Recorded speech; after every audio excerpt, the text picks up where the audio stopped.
دنیا کی بڑی بڑی ایجنسیز جس کے سامنے بے بس تھی، رشین مافیا کا ایک ایسا نام جس نے اپنی اسمگلنگ، قتل و غارت اور منی لانڈرنگ کے ذریعے ناقابل تصور دولت اور طاقت جمع کی۔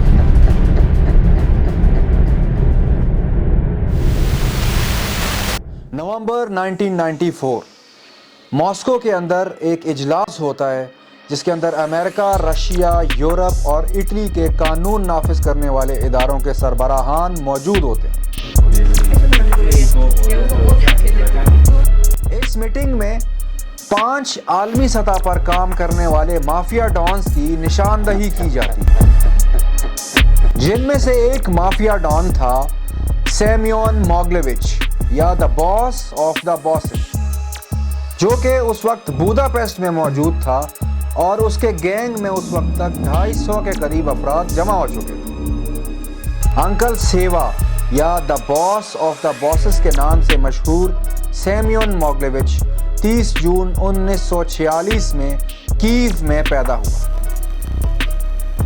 دوسرے ڈانز کے مقابلے میں سیمیون موگلیوچ ایک انتہائی چالاک اور پڑھا لکھا شخص تھا، جس نے 1968 میں یونیورسٹی آف لویو سے اکانومکس کی ڈگری بھی حاصل کی تھی۔ باقی تمام ڈانز کی طرح سیمیون موگلیوچ نے بھی اپنی ابتدا چھوٹے پیمانے کی جعلسازی اور بلیک مارکیٹ میں تجارت سے کی۔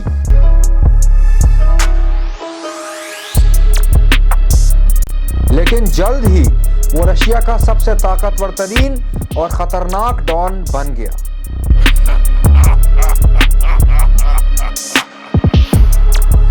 سوویت یونین کے زوال کے بعد حالات ہر طرح سے خراب تھے اور قانون بالکل نہ ہونے کے برابر تھا۔ اسی کا فائدہ سیمیون موگلیوچ نے اٹھایا اور فورن کرنسی میں ٹریڈ شروع کر دی۔ 1974 میں اسے کرنسی اسمگلنگ کے لیے جیل بھی جانا پڑا، لیکن سیمیون موگلیوچ رکنے والا نہیں تھا۔ اس نے تو بس ابھی شروعات کی تھی، اور 1980 میں اس نے ایک رشین مافیا سینڈیکیٹ سولینسیوسکایا براٹوا کے لیے کام کرنا شروع کر دیا۔ اس کے بعد Simeon موگلیوچ drugs trafficking, human trafficking, اسلحہ اسمگلنگ، پروسٹیٹیوشن اور منی لانڈرنگ جیسے بڑے جرائم کی دنیا کا بے تاج بادشاہ بن گیا۔ 1990 میں سیمیون موگلیوچ اسرائیل چلا گیا اور وہاں جا کر اس نے بہت سے لیگل بزنسز میں سرمایہ کاری کی، ساتھ ہی ساتھ اس نے اپنے انلیگل بزنسز کو بھی بڑھانا شروع کر دی۔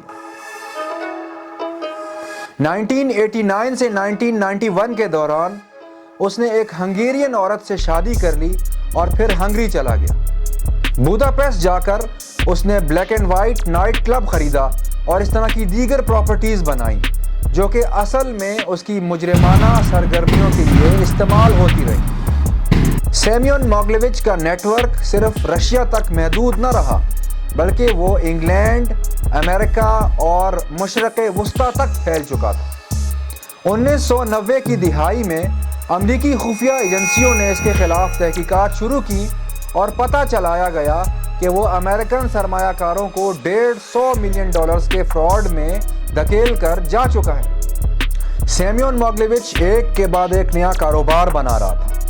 اس نے ایک کمپنی بنائی، ایریگون لمیٹڈ، جو کہ پہلے سے موجود ایک کمپنی اربات انٹرنیشنل کی جگہ پہ بنی تھی۔ ایریگون لمیٹڈ 1990 میں ایلڈرنی، چینل آئلینڈز اور UK میں رجسٹرڈ ہوئی۔ یہ نئی بنائی کمپنی سیمیون موگلیوچ کے آپریشنز کا مرکز بن گئی۔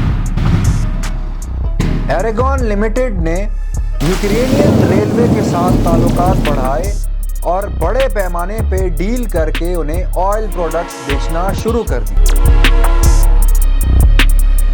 اس کمپنی نے یوکرین آنے والے سیاحوں کو ایک بیمہ پالیسی بھی متعارف کرائی، جس کے ذریعے سے وہ باحفاظت یوکرین آ اور جا سکتے تھے۔ سیمیون موگلیوچ نے اپنی کمپنی ایریگون لمیٹڈ کے ذریعے سے انرجی منسٹر آف یوکرین کے ساتھ بھی تعلقات بہت بڑھا لیے۔ سیمیون موگلیوچ کی اس کمپنی ایریگون لمیٹڈ نے اپنے تمام غیر قانونی دھندوں کو لیگل بنا کر پیش کرنے کے لیے بہت سے غیر ملکی بینکس کا بھی سہارا لیا۔ سیمیون موگلیوچ نے اسی کمپنی کے ذریعے منی لانڈرنگ کی اور $30 ملین امریکہ سے یورپ منتقل کیے۔ مئی 1995 میں انگلینڈ کی پولیس نے ایریگون لمیٹڈ کے بہت سے آفیسز کے اوپر ریڈ ماری اور 200 سے زائد افراد کو گرفتار کر لیا۔ ایریگون لمیٹڈ کے اس چھاپے نے سیمیون موگلیوچ کو ہلا کر رکھ دیا۔ سیمیون موگلیوچ ہمت نہ ہارتے ہوئے انگلینڈ سے امریکہ فرار ہو گیا اور وہاں جا کر بہت سی اور کمپنیز بنائی جن کا نام FNJ مینجمنٹ رکھا۔ سیمیون موگلیوچ کے پاسپورٹ ہسٹری سے پتہ چلتا ہے کہ اس نے دنیا کے مختلف ممالک میں سفر کیا، جن میں ایتھنز، بوداپیسٹ، میونخ اور کم سے کم 5 بار ٹورنٹو، نیو یارک سٹی اور لاس اینجلس کے سفر شامل ہیں۔ سیمیون موگلیوچ نے یہ تمام سفر ہر بار مختلف نام سے کیے۔ ان میں سے کچھ نام سیمیون، موگلیوچ اور موگلیٹن ہیں۔ 1993 میں سیمیون موگلیوچ نے اپنے کاروبار کو مزید مستحکم اور مضبوط بنانے کے لیے اپنے ہی اثاثوں میں کام شروع کر دیا۔ ایریگون لمیٹڈ کے ذریعے سے اس نے آرمی کو آپ نامی ایک ہنگیرین فرم کو اینٹی ایئر کرافٹ گنز بیچنا شروع کر دی اور اسی طرح ایک دن وہ ہنگیرین آرمامنٹس انڈسٹری کا مالک بن گیا۔ سیمیون موگلیوچ کا دماغ اور عقل اسے کچھ ہی سالوں میں ناقابل یقین حد تک کی بلندیوں پر لے گئی۔ شاید اسی لیے سیمیون موگلیوچ کو دا باس آف دا باسز بھی کہا جاتا ہے۔ 1994 میں سیمیون موگلیوچ نے رشیا کے سب سے بڑے private banking sector income banks کے اوپر بھی اثر جما لیا اور پھر گلوبل فائنینشیل مارکیٹ میں اپنا قدم رکھا۔ 1995 کا سال سیمیون موگلیوچ کے لیے بالکل بھی آسان نہ تھا۔ مئی میں اس کے ایک قریبی دوست کی برتھ ڈے سیلیبریشنز کی پارٹی چل رہی تھی کہ اچانک اس پارٹی میں چیک ریپبلک پولیس نے ریڈ ماری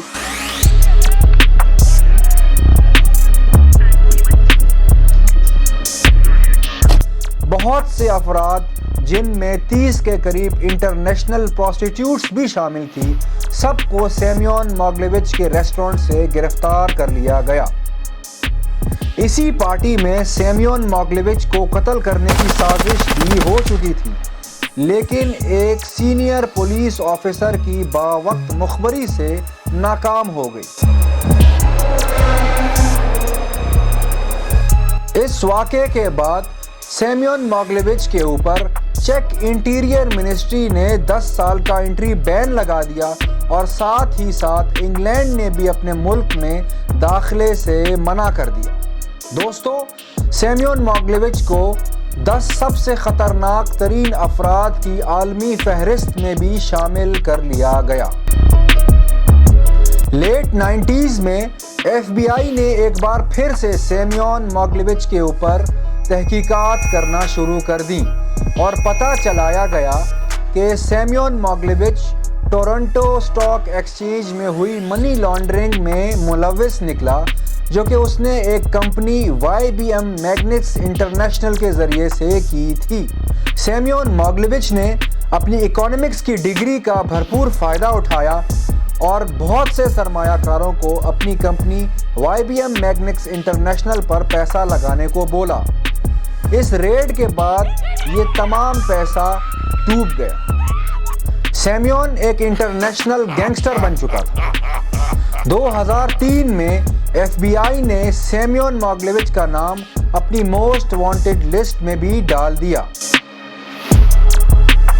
سیمیون رشیا کا سب سے خطرناک ترین ڈان تصور کیا جاتا تھا۔